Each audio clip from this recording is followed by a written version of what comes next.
Au sommaire de cette édition, plus de 20 000 recrutements dans la fonction publique prévus en 2026, annonce le ministre de l'Emploi et de la Formation professionnelle. Journée nationale de l'agriculture vers une gestion optimale des eaux pour assurer l'équilibre entre l'offre et la demande. Enseignement, un climat de plus en plus tendu à l'approche des examens de fin d'année. La Fédération du secondaire réunit sa commission demain. Des experts de l'UNESCO en visite en Tunisie, le géoparc de Zahar en lice pour un label mondial.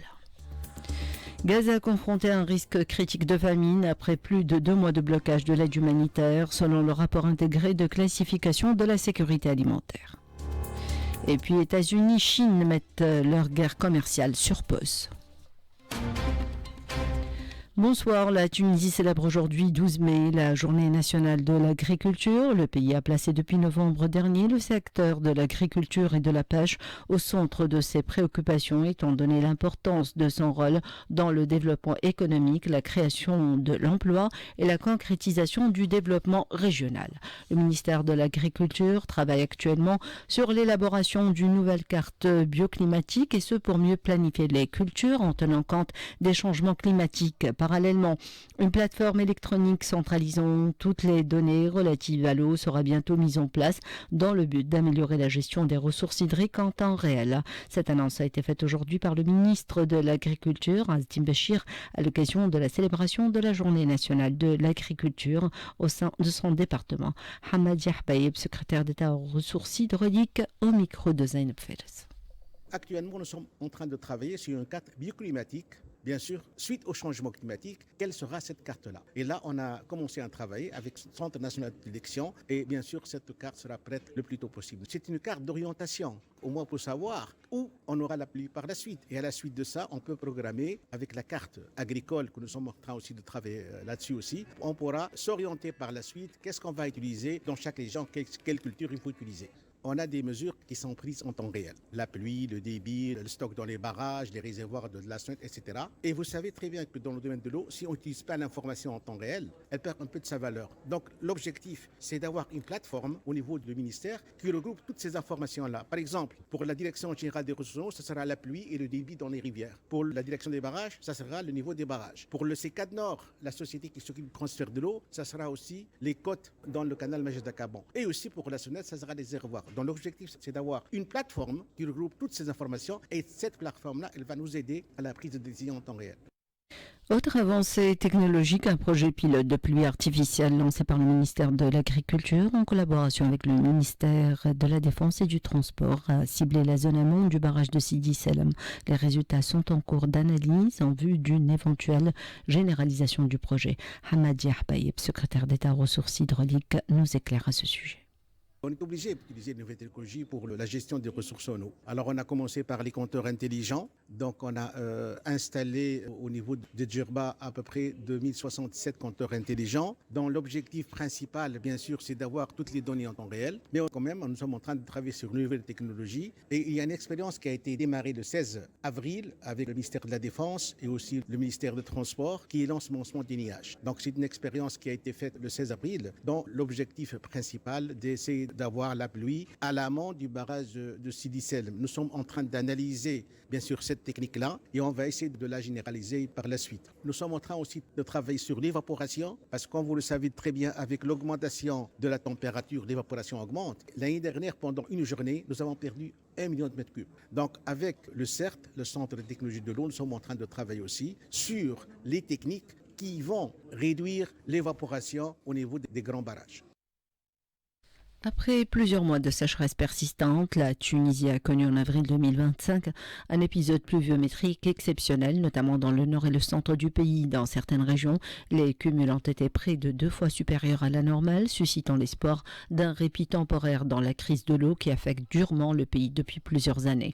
Le nord a enregistré un excédent de 149% de pluie par rapport à la moyenne mensuelle et le centre du pays a même atteint les 191. Cependant, cet épisode ne doit pas faire illusion, le sud du pays, déjà vulnérable, a enregistré un déficit de 40%, illustrant l'inégalité territoriale des précipitations.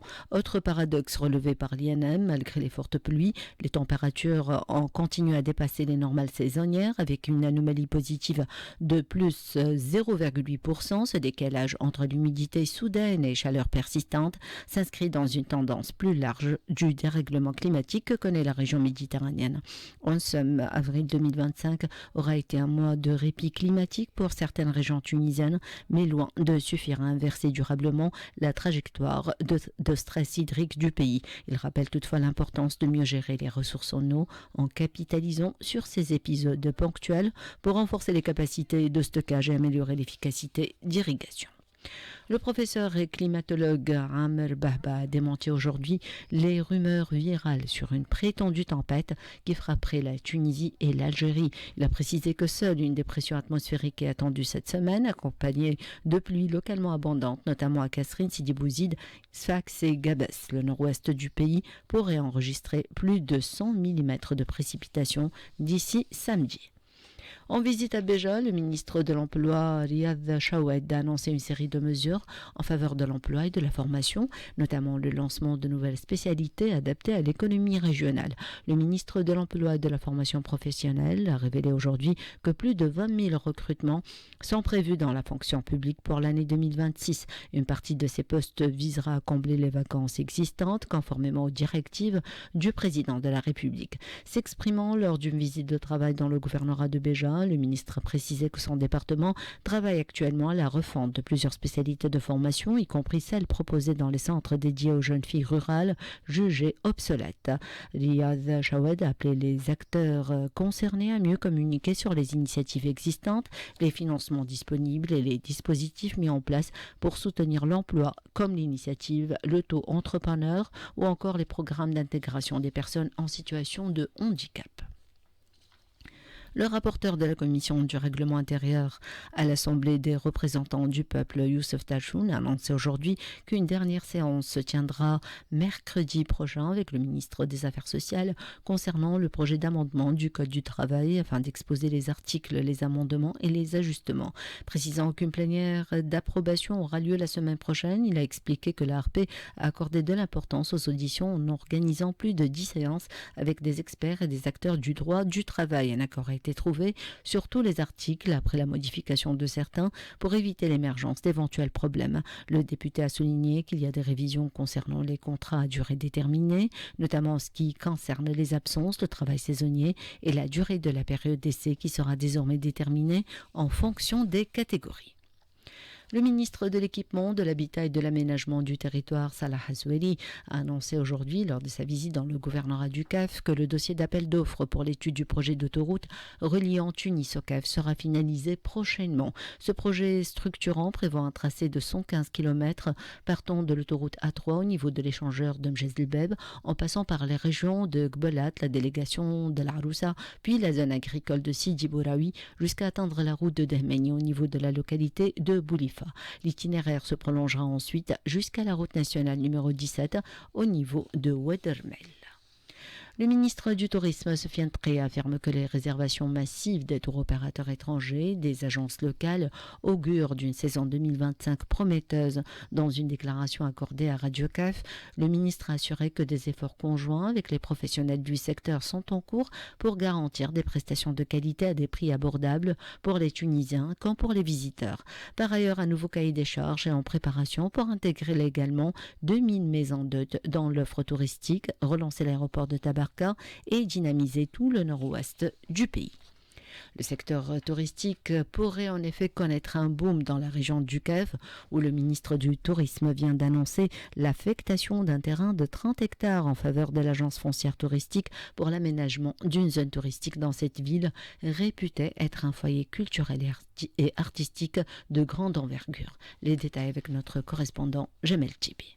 La nouvelle zone sera érigée aux abords de la ville dans une zone en altitude qui surplombe la plaine du Kef et offre un cadre idoine pour l'implantation de nombre d'unités touristiques à un moment où, selon le ministre, la demande sur la création de nouvelles unités touristiques au Kef devient pressante et manifeste, d'autant plus que les capacités d'hébergement dans cette ville demeurent en deçà des attentes de la région et de ses visiteurs qui sont charmés par la splendeur de la ville et l'ouverture de ses habitants. Aussi, le ministre du Tourisme a-t-il mis en relief la richesse de cette région où l'on s'active aussi à y implanter un géoparc de grande envergure qui va drainer les amateurs de tourisme alternatif sur toutes ses formes. Mais il a également fait part d'une situation favorable cette année à l'expansion de l'activité touristique dans tout le pays avec près de 11 millions de touristes attendus cette année et surtout une reprise des activités de l'aéroport de Tabarka et de la création de nouvelles unités touristiques dans cette ville ce qui est à même de booster le secteur touristique dans tout le district du Nord-Ouest et donc de générer un flux touristique conséquent lors des prochaines années dans la région du Kef.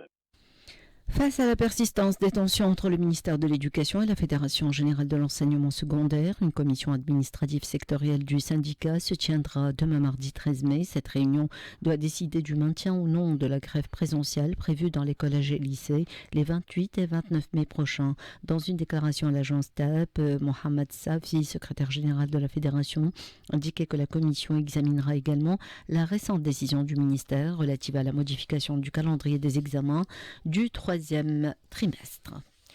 2 experts de l'Organisation des Nations Unies pour l'éducation, la science et la culture, UNESCO, effectueront une visite en Tunisie du 20 au 25 mai 2025 pour évaluer l'état d'avancement sur le terrain du dossier soumis par la Tunisie pour l'inscription du géoparc de Zahar sur la liste des géoparcs mondiaux. Selon le site officiel de l'UNESCO, le label géoparc mondial de l'UNESCO est attribué à un territoire rural pour la richesse de son patrimoine géologique, naturel et culturel. Le géoparc de Zahar s'étend sur une zone de 6000 km et couvre la chaîne de montagnes de Jbal Zahar, répartie sur 3 gouvernorats, Gabès, Médine et Tataouine. Le suivi de l'état d'avancement de l'élaboration du dossier de la Tunisie a fait l'objet d'une réunion tenue aujourd'hui au siège du ministère de l'Industrie et présidée par la ministre de tutelle Fatma Thebet. La ministre a à cette occasion mis l'accent sur la nécessité d'intensifier la coordination entre les structures concernées pour garantir la présentation d'un dossier complet dans les délais impartis. Actualité à l'étranger, le prisonnier israélo-américain Eden Alexandre, retenu dans la bande de Gaza depuis les attaques du 7 octobre, sera probablement remis à la Croix-Rouge après 14 heures à Khan Younes, dans le sud du territoire palestinien, affirma une source proche du Hamas. La Croix-Rouge a été informée de l'heure prévue et du lieu précis pour la remise du prisonnier israélo-américain. L'opération devrait très probablement avoir lieu après 17h aujourd'hui et le lieu devrait être Khan Younes, a dit cette source proche du mouvement palestinien à l'AFP. La bande de Gaza est confrontée à un risque critique de famine avec 22% de la population bientôt dans une situation catastrophique après plus de 2 mois de blocage de l'aide humanitaire selon le rapport cadre intégré de classification de la sécurité alimentaire publié aujourd'hui. Toute la population risque d'être d'ici septembre en situation de crise, au pire en termes d'insécurité alimentaire, et 470 000 personnes, soit 22% du total, en situation de catastrophe, indique ce rapport, fruit du travail d'ONG, institutions et agences de l'ONU spécialisées.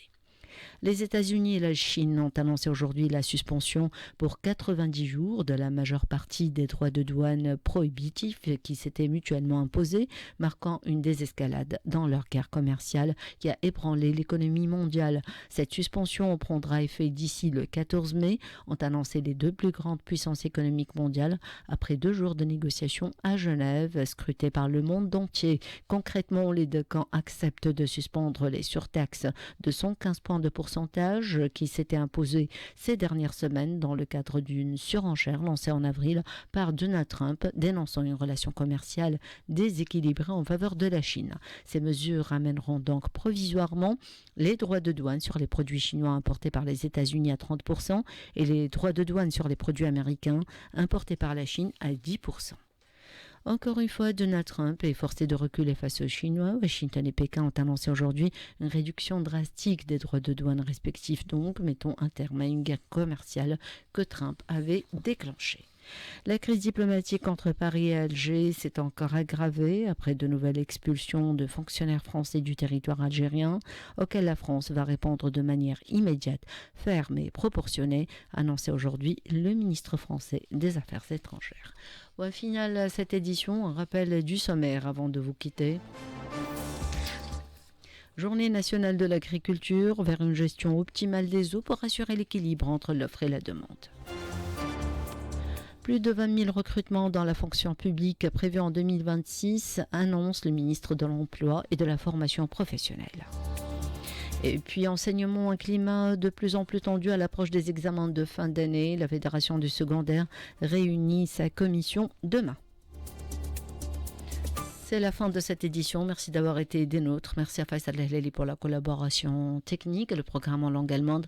Tout de suite en compagnie de Monsef Labiez. Bon début de soirée à l'écoute de RTCI.